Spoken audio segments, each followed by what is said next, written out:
Well, Reza Aslan was a Christian but converted back to the faith of his forefathers. It's Islam.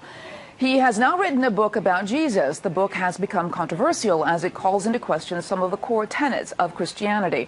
The book is called Zealot, The Life and Times of Jesus of Nazareth. And Reza joins me now from Los Angeles. Welcome.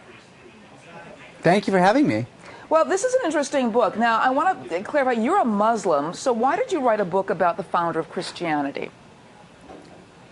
Well, to be clear, I am a scholar of religions with 4 degrees, including one in the New Testament and fluency in Biblical Greek, who has been studying the origins of Christianity for 2 decades, who also just happens to be a Muslim. So it's not that I'm just some Muslim writing about Jesus. I am an expert with a PhD in the history of religions.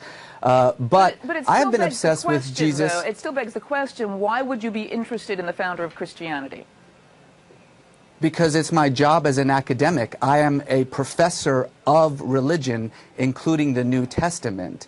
That's what I do for a living, actually. So, I mean, it would be like asking a Christian why they would write a book about, Islam. I'm not sure about that. But honestly, I've been obsessed with Jesus for really 20 years. I've been studying his life and his work and the origins of Christianity both in an academic environment and in a personal level for about 2 decades. And just to be clear, this is not some attack on Christianity. My mother is a Christian. My wife is a Christian. My brother-in-law is an evangelical pastor.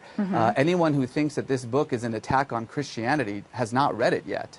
But I want to read you some quotes from some people who are criticizing you. One from John Dickerson, who has written an op-ed piece on FoxNews.com, and he says, it's not a historian's report on Jesus. Is it an educated Muslim's opinion about Jesus? He says its conclusions are long-held Islamic claims, namely that Jesus was a zealous prophet type who didn't claim to be God.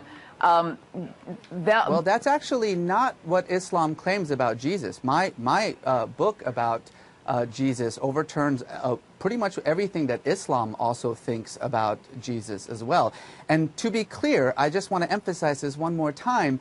I am a historian. I am a PhD in the history of religions.